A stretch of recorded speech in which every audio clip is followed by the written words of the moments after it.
Movies, l'émission de celles et ceux qui vont voir les films en salle.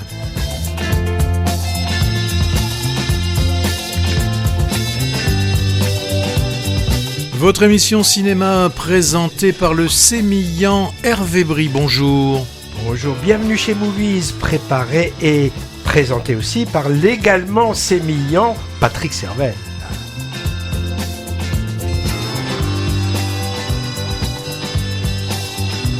Et si on vous parlait cinéma, si on vous parlait des films que l'on a vus ces derniers temps, aujourd'hui ils seront 6.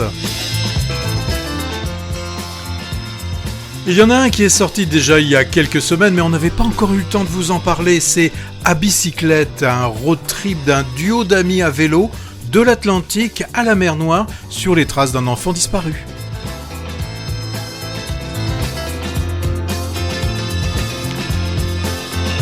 Découvrons Catherine Deneuve en diva de la chanson française en tournée au Japon, c'est Yokai, le monde des esprits.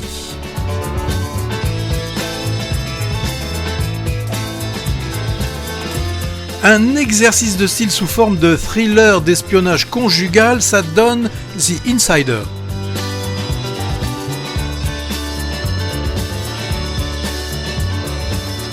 Ça fait 130 ans que ça existe, c'est Lumière et l'aventure continue. Alors là, c'est le second tome d'une collection de films restaurés issus des labos Lumière, concoctés par le grand Manitou du cinéma, Thierry Frémaux.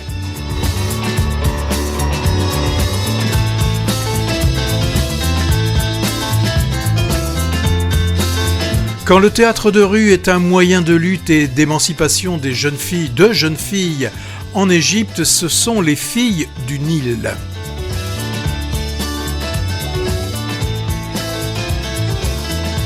Et quand deux jeunes migrants suivent un parcours très chaotique et qui rêvent d'une vie meilleure, le film c'est Vers un pays inconnu.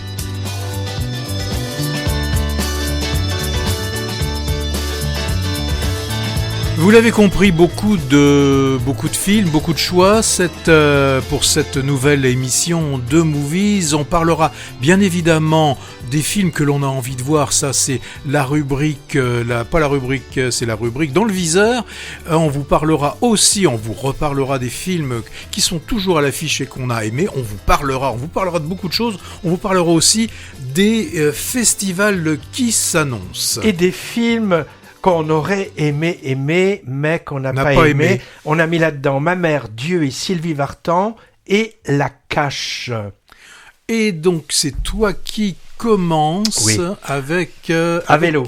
À vélo, à bicyclette, exactement. À bicyclette.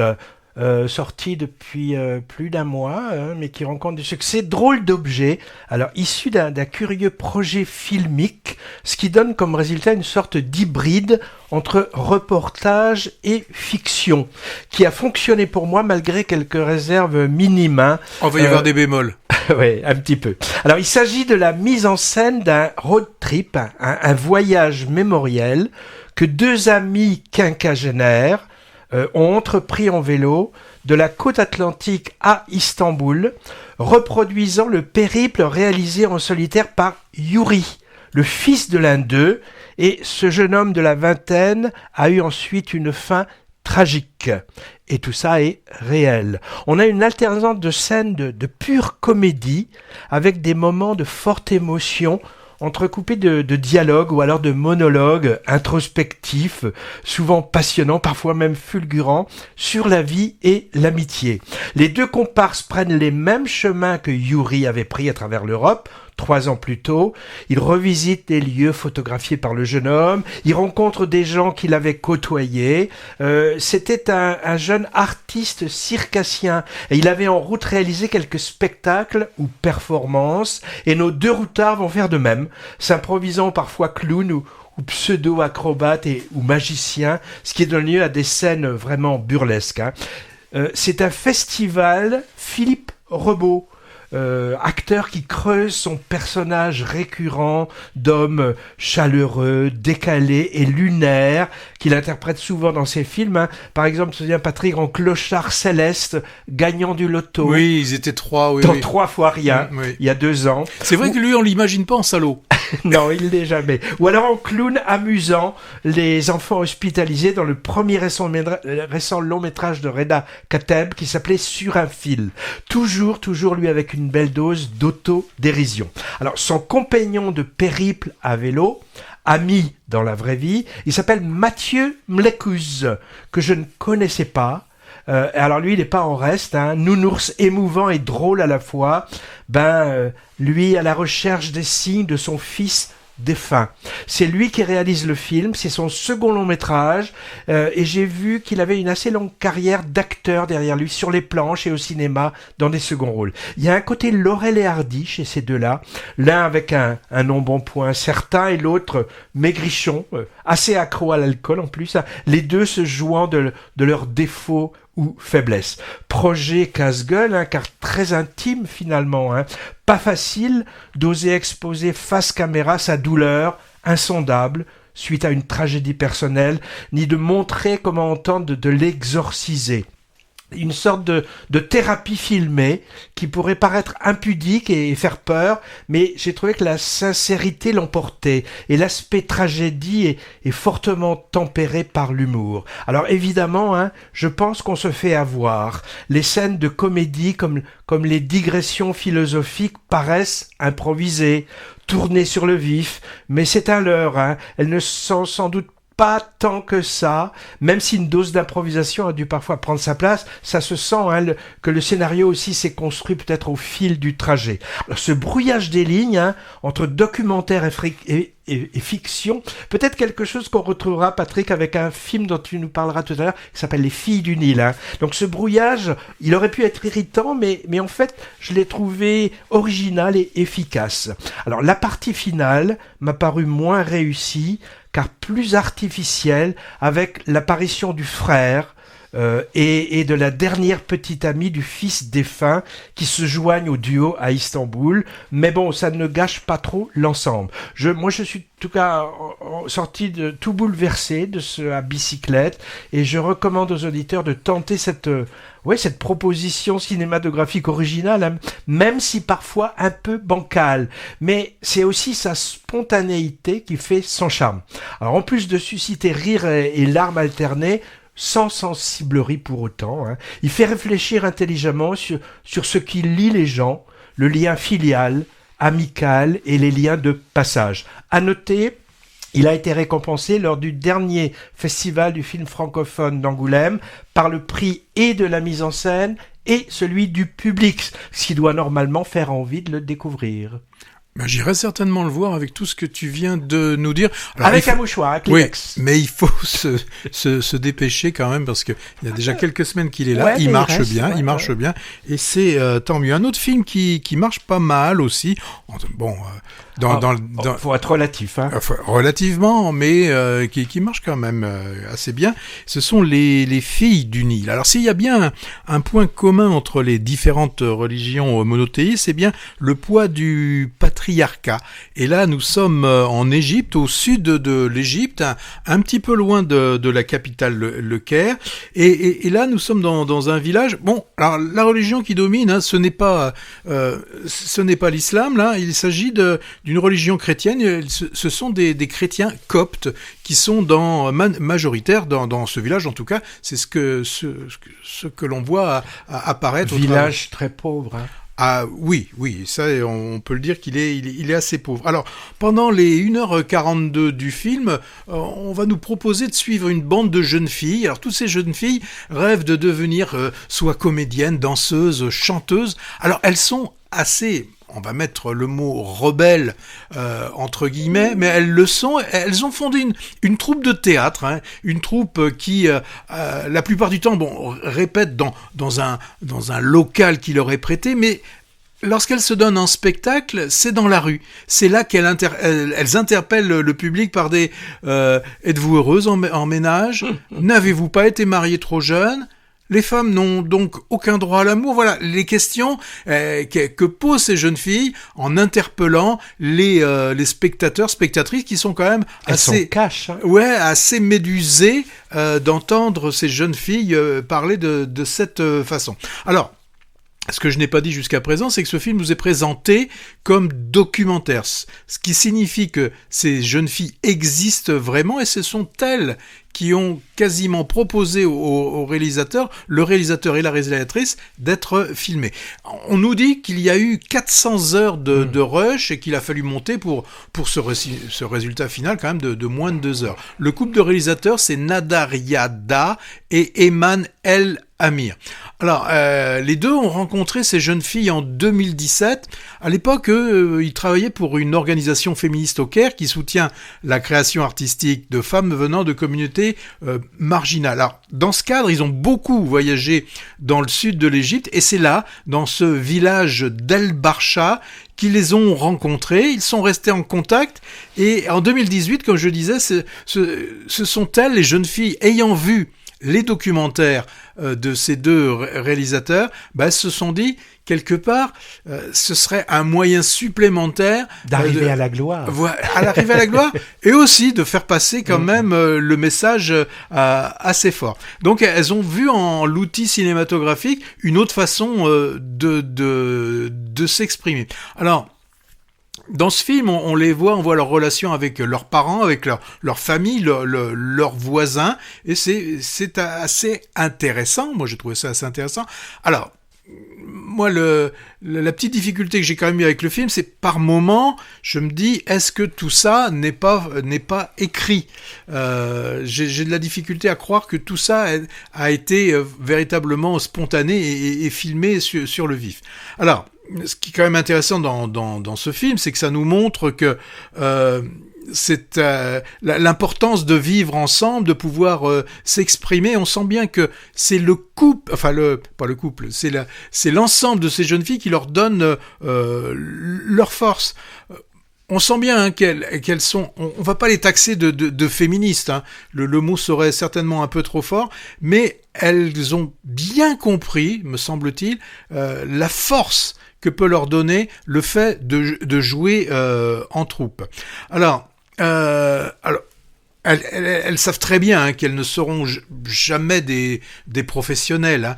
Même si peut-être la meneuse, celle qui est en tête de gondole, j'allais dire, elle, on sent qu'elle a des véritables aspirations à devenir certainement metteuse en scène. Hein. C'est ce qui l'intéresse et à la fin du film, on comprendra un petit peu mieux là où elle va aller. Alors, toutes ces filles... Hein, sont courageuses et leur combat est loin d'être gagné. D'ailleurs, on se rend compte que certaines vont devoir renoncer et finalement rentrer dans le rang pour ne pas être exclues de cette société.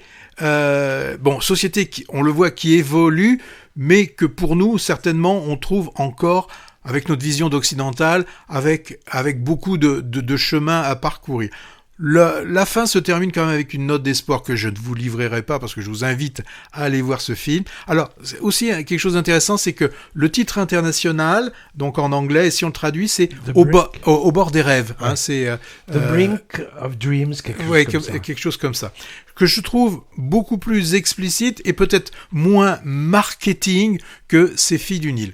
Voilà, tu l'as vu aussi, je crois. Oui, documentaire, moi que j'ai trouvé très riche et sensible. Alors, sans aucun commentaire, hein, comme il y a de plus en plus de documentaires, ce qui ne gêne pas du tout la compréhension des événements et les messages du film. Alors, moi je pense comme toi, peut-être sans doute en partie scénarisé, hein, avec des scènes peut-être répétées, parce qu'il y a quand même des moments étonnants dont on a du mal à croire qu'ils sont improvisés, pris sur le vif, comme tu l'as dit. Je pense par exemple aux scènes de dialogue avec les garçons ou avec la famille de chacune des filles. Bon, alors deux parties qui s'opposent nettement. Hein. La première, dynamique, enjouée, sororielle. Bah oui, sororielle, ça n'existe pas, c'est un barbarisme pour fraternel entre filles. Hein. Avec les répétitions, les spectacles de rue, de la troupe, courageuses, ces filles, vraiment, en voyant balader à travers leurs performances le carcan du machisme et du patriarcat patriarcat de leur société, sans ménagement quand elles interpellent le public. D'ailleurs, certains spectateurs se détournent. Ça, c'est intéressant. Et puis alors, la deuxième partie à la tonalité que j'ai trouvé vraiment désenchantée. Ah oui, ça fout le moral dans les chaussettes, là, un peu. Là. Montrant certaines d'entre elles rentrer tristement dans leur rang, même si les réalisateurs ont voulu une note d'optimisme finale, comme tu l'as dit. Bonus quand même non négligeable, l'aspect sociologique, ethnographique sur cette société copte égyptienne où la religion est très prégnante. Pour voir ces filles du Nil, comme il est peu distribué, faut bien le chercher. Par exemple, quelques jours encore à l'Utopia de Bordeaux.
Comme vous le savez, tous les morceaux qui sont diffusés dans l'émission Movies ont trait au cinéma.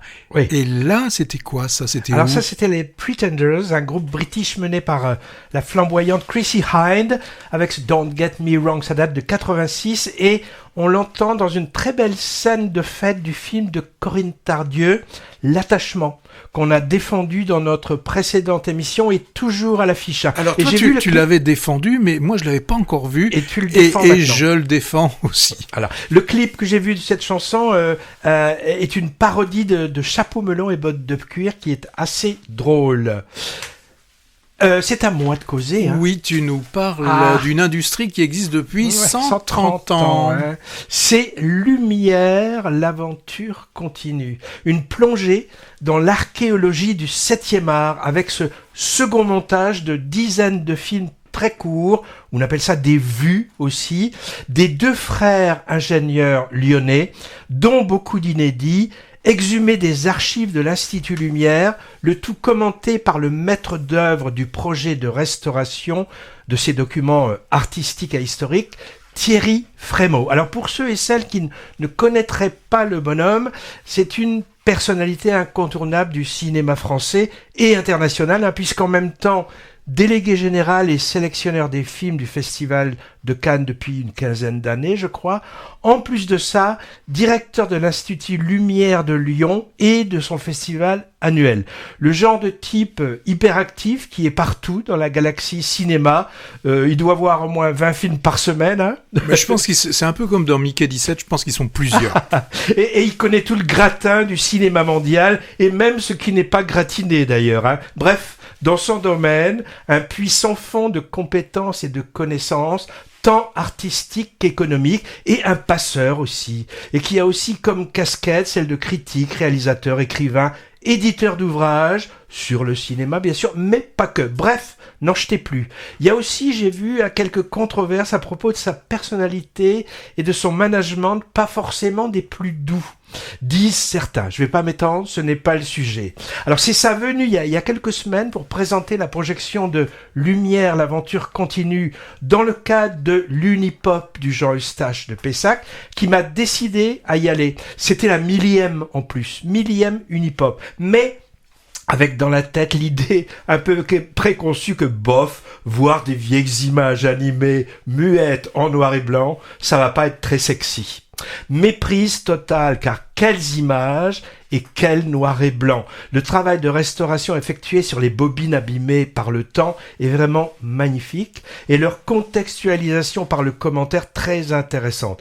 Quant à l'intervention de Frémaux avant et après la projection, elle était passionnée et passionnante, riche en anecdotes diverses.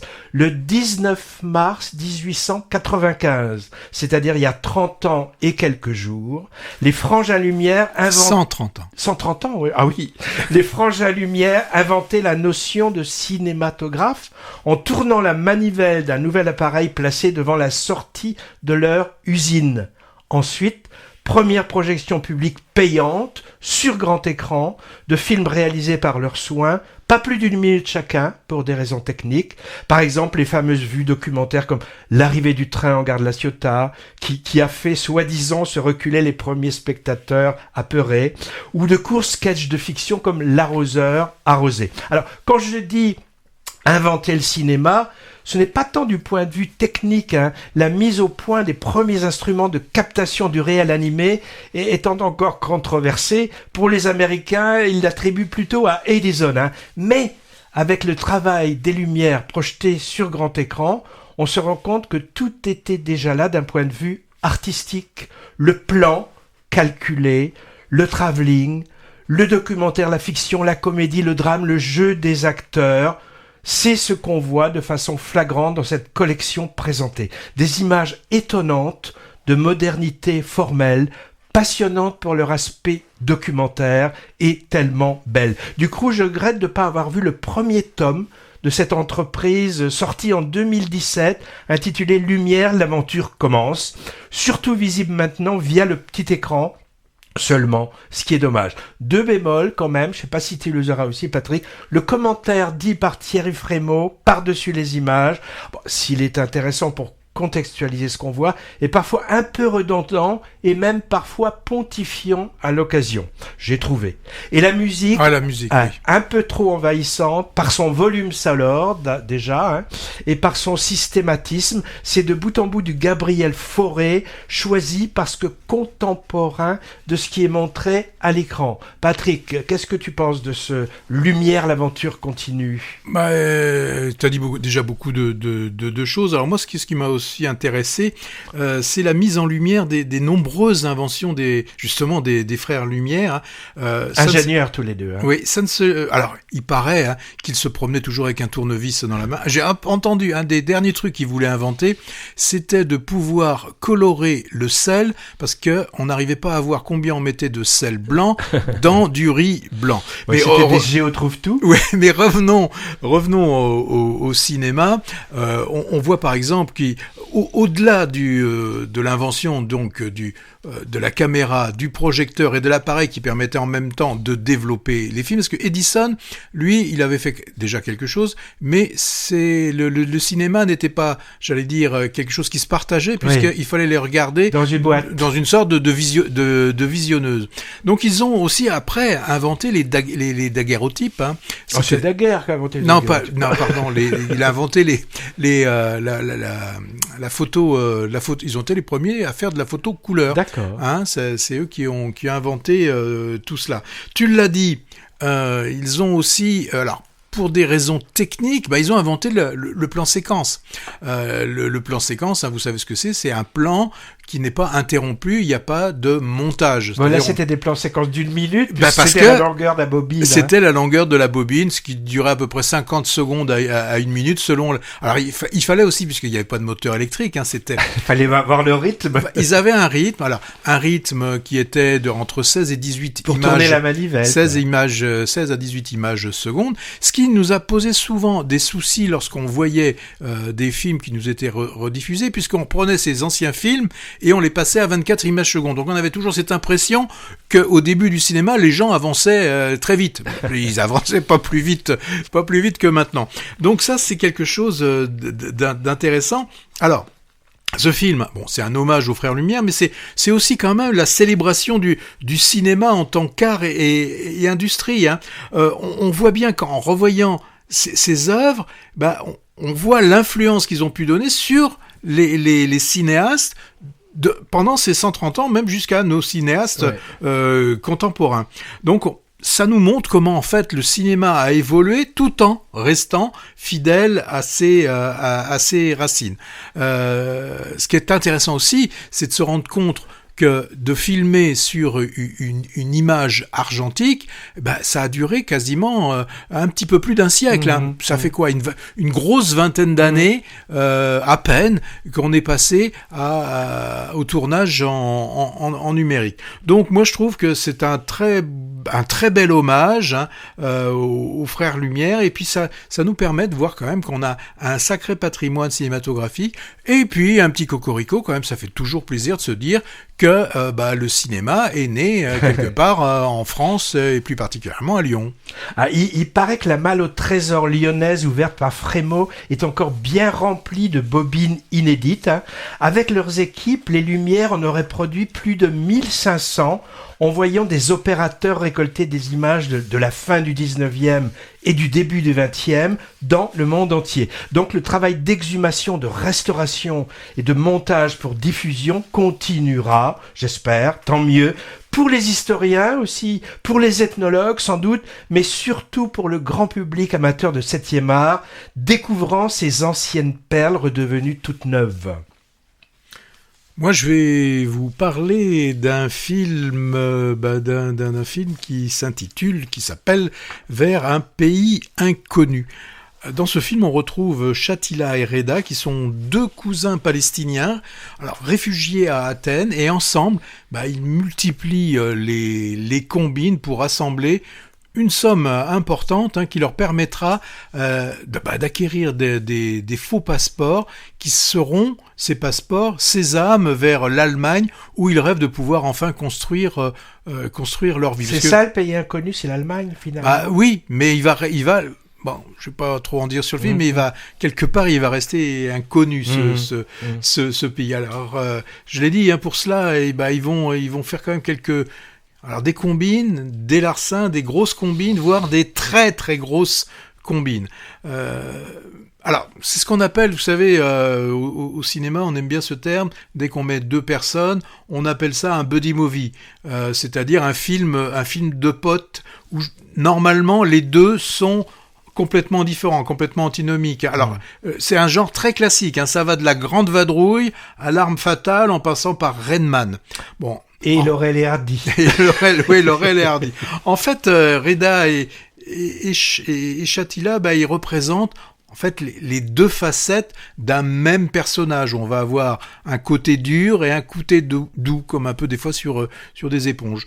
Bon, dans un premier temps, c'est difficile au début de les juger pour leurs actions. Certes, bon, elles nous semblent immorales, mais qu'on juge pas trop parce qu'elles restent quand même dans ce qu'on appelle le petit larcin. Mais au fur et à mesure, ça deviendra de plus en plus difficile d'accepter leur acte. D'ailleurs, c'est cette évolution qui va faire que leur couple, on peut l'appeler comme ça, on le pressent assez vite, aller n'ira pas, on le sent très bien qu'il y aura des difficultés pour que ça aille jusqu'au bout. Alors si on devait trouver une filiation, puis on aime bien toujours donner un peu des repères, on est obligé de penser pour de multiples similitudes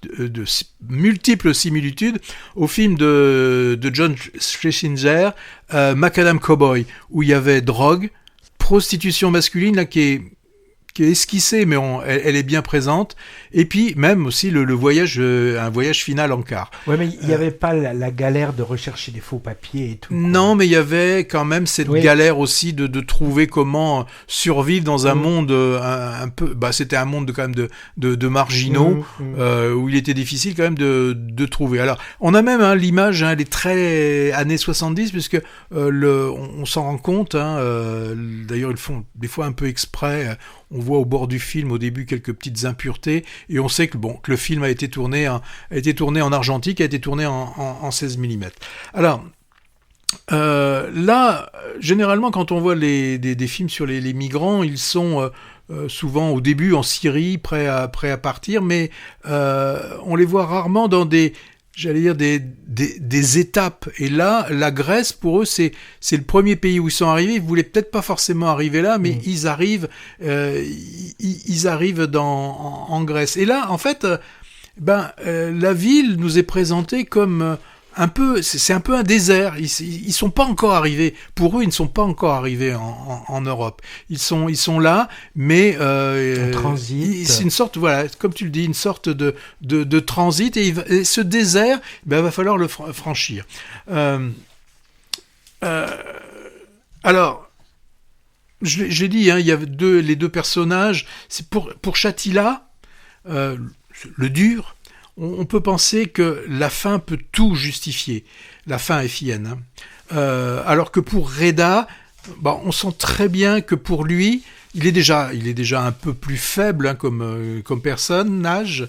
Là, il sent très bien qu'il va être dans la perte de la seule chose qui lui reste, c'est sa dignité. Alors les 2 acteurs sont saisissants de vérité, de sensibilité. Moi, j'ai trouvé une certaine finesse et profondeur dans la façon qu'ils ont de nous présenter, comme je le dis, ce même personnage sous deux facettes. Ils ont bien réussi à transmettre la complexité aussi, la complexité des émotions et des dilemmes auxquels les personnages sont confrontés. Et on ne tombe... Alors, le film est dur, mais on ne tombe pas dans... Enfin, en tout cas, moi, j'ai pas trouvé qu'on tombe dans le pathos. Équilibre maîtrisé entre les moments de tension et les instants de tendresse, c'est ce qui caractérise pour moi Vers un pays inconnu. Alors même si on explore des thèmes graves tels que, je le redis, la drogue, la prostitution et la lutte pour la survie, on a quand même des lueurs d'espoir et dans cette... on le sent aussi dans cette solidarité de ces gens qui veulent avoir un avenir plus radieux. Moi, c'est un film que je trouve dur, puissant, nécessaire, qui pose vraiment la question de est-ce que l'on peut tout faire, est-ce que la fin justifie les moyens, est-ce que finalement, on le sent aussi dans le film, pour que certains arrivent, d'autres doivent être sacrifiés. Moi, j'ai un souvenir très vague de Vers un pays inconnu, premier long métrage d'un réalisateur de nationalité danoise qui est né aux Émirats Arabes Unis.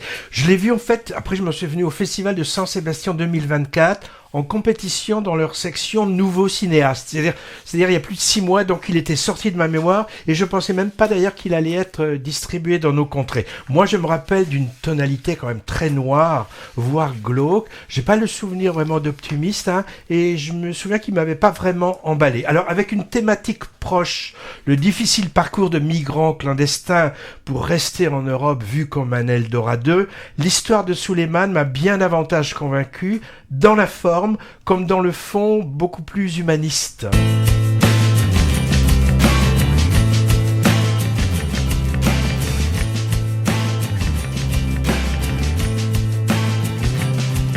Épines de perles au sautoir, le long du dos, gémissement dans le dortoir, les hôpitaux. Enfants, vieillards et pas d'adultes, ni trépassés. La douleur est souvent un culte pour les curés. Ce pays, c'est des hôpitaux, des abattoirs. Sortons nos mouchoirs à carreaux. Et puis, bonsoir, embrassons-nous, embrassons-nous, embrassons-nous. Épines de perles au sautoir, le long du dos, gémissement dans les dortoirs, les hôpitaux. Personne ici ne va mourir. No thank you, sir. L'autre monde est peut-être pire et on a peur. Je sais, ce que je dis est mal. De mes yeux bistres, une larme sur ma joue pâle. Ok, c'est triste.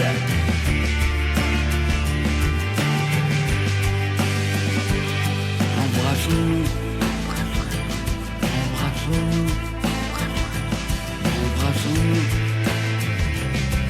Épines de perles, on sautoir, le long du dos. Gémissement dans le dortoir, les hôpitaux. Embrassons-nous, embrassons-nous, embrassons-nous, embrassons-nous, embrassons-nous.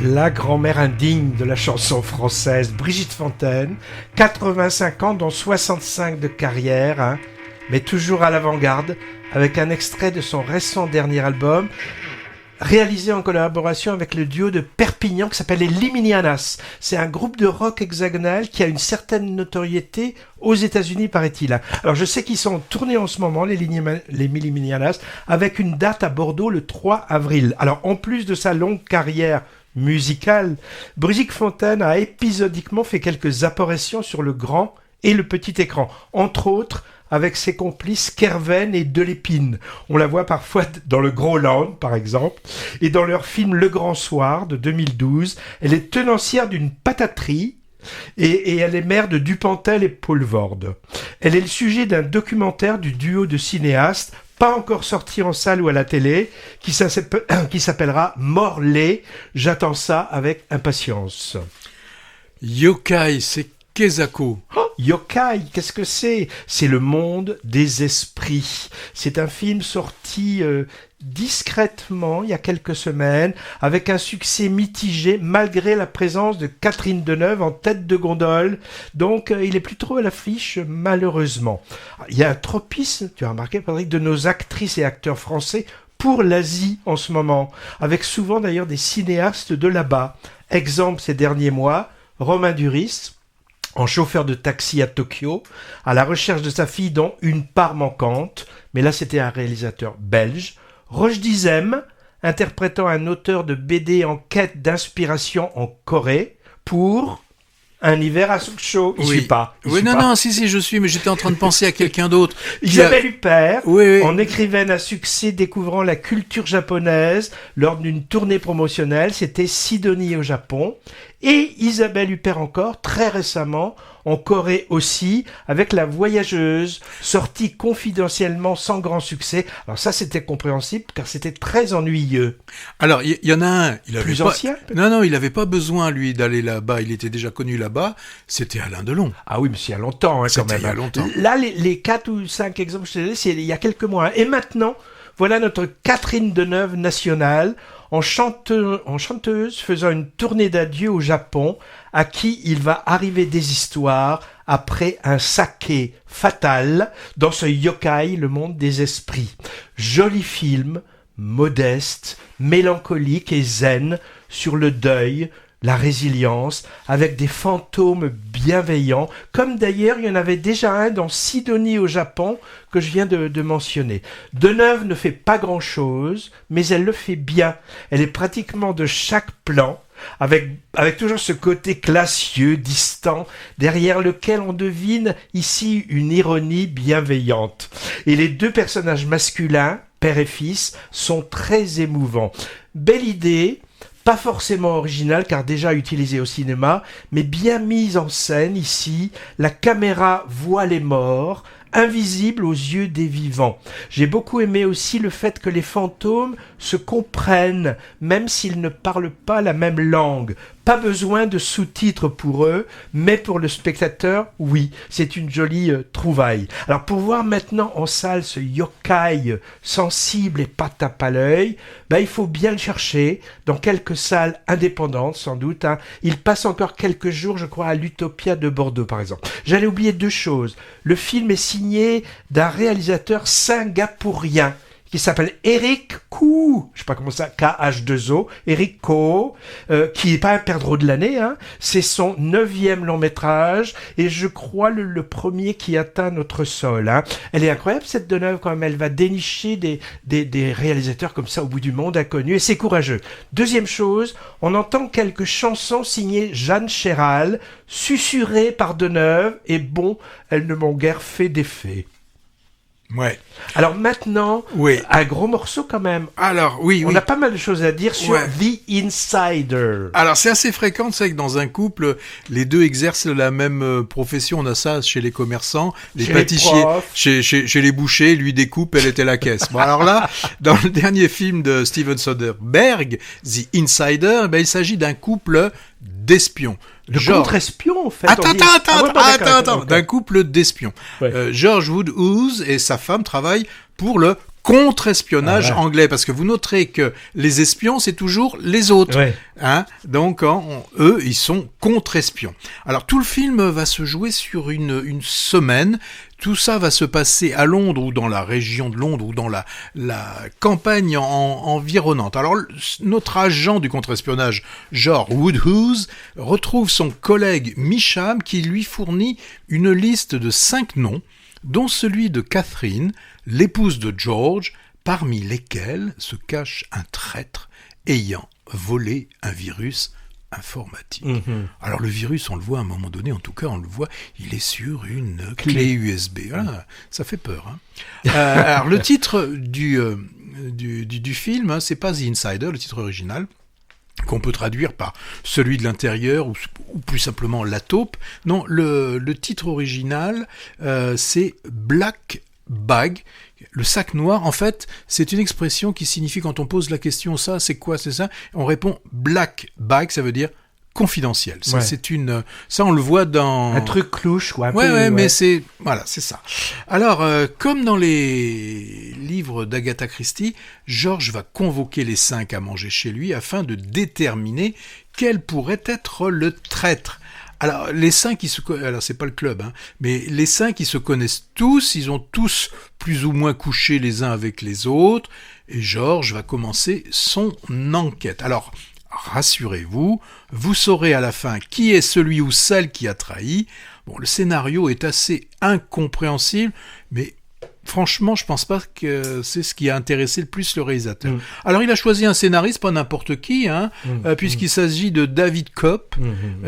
C'est lui qui a fait les Jurassic Park, les Spider-Man, son CV, oui, parce qu'on se renseigne Indiana avant. Jones, la guerre des mondes. On se renseigne. Mais revenons au film et au réalisateur Steven Soderbergh, que l'on avait découvert il y a pas mal d'années, on était jeunes et beaux à ce moment-là, c'était pour le film Sexe, mensonges et vidéo. Et plus tard, moi je me souviens qu'il nous a donné par exemple toute la série des Ocean qui a commencé par le Eleven. Alors la mise en scène est élégante. S'il y a un message dans le film, c'est méfiez-vous de vos amis. Bon, tous sont plus ou moins paranoïaques dans le film. Et Steven, là, il s'amuse un peu avec son héros, qu'on pourrait quand même qualifier de besogneux fonctionnaire. Alors, grand cuisinier au demeurant, il est à milieu d'un James Bond, qui pourtant, lui aussi, est un contre-espion du MI6, je pense. Ou MI5 ou MI6, je sais pas. Ah ben ça a changé, ça a évolué. Alors c'est plus le 5, c'est le 6, c'est le 5. Et pour pousser l'ironie, il s'est permis on retrouve un vieux James Bond au générique, c'est Pierce Brosnan. Oh, vieux. Ah bah si. Il était après machin là. Après Timothy, oui. Oui, non, mais même, enfin, c'est à des derniers. Ah, c'est l'avant-dernier. Ah, tu vois. Oui, mais enfin, il y a donc quand c'est même. Pas un si vieux, il y a plus vieux comme oui, mais James il y a Bond. longtemps. Non, mais on va pas s'engueuler comme ça. Laisse-moi terminer parce que je sais que tu as plein de choses, plein de choses à dire. Alors forcément, tout le monde pense, et ça d'ailleurs aussi ça fait bien de penser, on pense un peu au limier de Mankiewicz. Bon, moi j'ai fait qu'y penser. On pense aussi à La mort aux trousses, pas longtemps non plus. C'est bien fait. Ah oui, gros avantage du film, c'est un film court. Et voilà. Pour moi, je pense que c'est un film que je vais assez vite oublier, mais Hervé va vous donner envie de le voir, parce que je sens qu'il a plein de choses à nous dire sur ce film, et je te laisse. J'aime bien Steven Soderbergh. Voilà un réalisateur, scénariste et producteur atypique, éclectique et en plus prolixe. À 60 ans, il a déjà une quarantaine de longs métrages à son actif et il aborde des sujets très différents en alternant côté pile des films d'auteurs indépendants du genre de celui que tu disais, Sexe, mensonges et vidéo. Son premier et coup d'éclat, Palme d'Or qu'il a révélé en 89, et côté face, des blockbusters hollywoodiens avec casting de luxe, type la franchise Océan 11, 12, 13, avec Clooney et Damon parmi ses acteurs fétiches, où il y avait aussi Erin Brockovich, starring ça c'était bien. Julia Roberts, ou encore Traffic avec Michael Douglas, le tout dans les années 90. Donc il oscille entre gros budget, pour du commercial d'auteur, on va dire, et des projets beaucoup plus personnels, voire expérimentaux. Je pense par exemple à Solaris en 2002. Qu'est-ce que c'était ? C'était un remake d'un film du même titre. Tarkovsky. Du russe, voilà, Andrei Tarkovsky, du pur art et essai, prise de tête donc, mais avec Clooney. Le genre de film qu'on adore. Mais il y avait Clooney pour appâter le chaland quand même. Je peux aussi mentionner dans le même genre son très récent Présence. Alors, il est sorti il y a à peine un mois. Alors, je qualifiais Soderbergh de prolixe tout à l'heure, en voilà une illustration. C'est une histoire de maison hantée par un fantôme, et la totalité du film est en caméra subjective du point de vue de cette entité mystérieuse. C'est-à-dire que le spectateur est en fait dans la position du fantôme. Exercice de style étonnant, guère resté à l'affiche. Hein. C'est une raison pour laquelle j'en ai pas parlé, parce qu'on parle que des films qu'on peut voir en salle. Est-ce que tu vas nous parler de The Insider ? Oui. Parce que Insider se situe un peu entre les deux pôles et les synthétise en fait. Hein. D'un côté, casting bankable et thématique d'espionnage basique, avec un héros qui doit sauver le monde d'un péril majeur, hein, en démasquant une taupe. Bon, alors l'objet du délit recherché, hein, c'est un genre de malware sur une clé USB, si j'ai bien compris. C'est ce qu'Hitchcock appelait un MacGuffin, hein, c'est-à-dire un leurre scénaristique dont on se fiche un peu, prétexte au développement d'une histoire. Mais c'est du James Bond lofi, hein, et cérébral et plutôt statique, voire théâtral, sans aucune course-poursuite motorisée ni gadget improbable. Ce qui a intéressé Soderbergh, c'est de jouer avec la mise en scène qui est ici au cordeau, avec les dialogues raffinés et ironiques. On a presque affaire à une parodie stylisée, hein, finalement, avec un côté, tu disais, Agatha Christie, un côté Hercule Poirot, hein, où j'ai pensé aussi à une référence moins british et glamour, le commissaire Bourrel des 5 dernières minutes. Oui, feuilleton télévisuel vintage, tu te souviens? Oui. Patrick, bon sang. Bon Dieu, mais c'est bien sûr. Non, il disait pas bon Dieu, il disait bon sang, mais c'est bien sûr. Et non, il disait bon Dieu, non? Bon sang. Ah bon. L'affaire policière était résolue au tout dernier moment. Alors ça, c'est un truc que les plus de 50 ans ne peuvent pas connaître. Hein. Mais Insider est davantage... Les moins de 50 ans. Oui, Insider est davantage sophistiqué quand même. Hein. On a affaire à un genre de Cluedo mental. Moi, je retiens 2 moments quand même particulièrement réussis, pour moi presque anthologiques. Celui de la consultation avec la psy, vénéneux, et celui au montage percutant avec le détecteur de mensonges. 2 épisodes en même temps tendus et drôles. Bon, mais en fait, après cette digression, est-ce que ça m'a plu ou pas ? Eh ben, disons oui, mais pas à 100%. Le pourcentage qui manque, c'est la faute au côté exercice de style, chic et voyant, un peu froid. Froideur de la mise en scène, d'abord. On sent que le réalisateur est brillant et veut nous impressionner. Et froideur du couple aussi, hein. Lui interprété par un Michael Fassbender plutôt monolithique. Et comme elle, hein, illustrée par la beauté lisse et assez glaçante de Cate Blanchett. Des personnages un peu trop des marionnettes pour moi, ni sympathiques ni chaleureux, auxquels on ne s'attache guère. Et le spectateur, c'est bien connu, aime beaucoup s'attacher aux personnages montrés à l'écran. Insider m'a évoqué un autre film avec un couple où les 2 amants sont aussi au porte-à-faux dans des histoires pas nettes, se soupçonnant mutuellement. C'était Mr. et Mrs. Smith en 2005 avec le couple Brangelina à la ville comme à l'écran à l'époque. C'était Brad Pitt et Angelina Jolie. Voilà, on était un peu là avec d'autant plus que j'ai oublié de dire quelque chose. Superbe score, comme disent les anglo-saxons, c'est-à-dire bande musicale, signée d'un grand compositeur de musique de film qui s'appelle David Holmes, un habitué du cinéma de Soderbergh.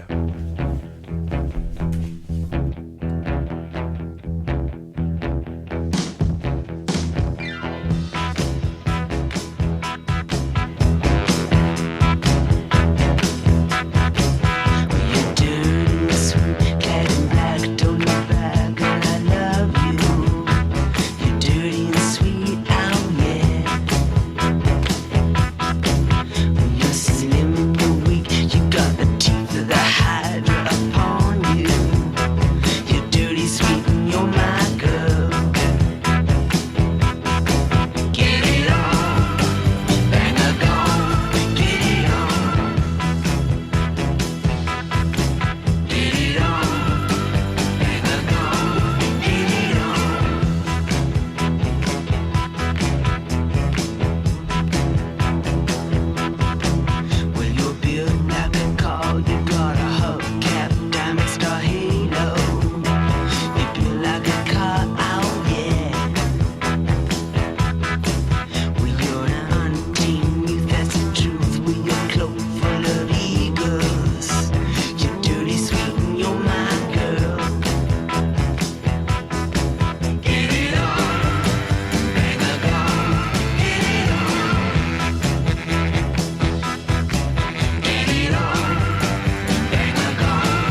Ah, si les micros sont ouverts, je peux plus chanter. Par-dessus, je peux plus faire mon karaoké. Ah non, là. C'était T-Rex, Tyrannosaurus Rex, fleuron du glam rock anglais, avec ce Get It On, millésime 71, 1971. Bah, j'étais pas né, moi. Ouais, entendu dans Ma mère, Sylvie Vartan, Dieu, une des rares bonnes choses du film qu'on a placé dans la rubrique, qu'on aurait bien aimé aimer, mais à venir bientôt, sans doute dans les bonus, là, parce qu'on n'aura pas le temps. Puisqu'on doit voir dans le viseur. Non, d'abord, j'aimerais que tu nous parles des festivals. Oui, ils sont dans le viseur, les festivals. Voilà, il veut vraiment me contredire aujourd'hui. Voilà, alors à signaler 2 manifestations cinématographiques qui peuvent intéresser notre auditoire chéri. L'une locale, très prisée en région bordelaise, d'où l'on vous cause, avec les rencontres du cinéma latino-américain.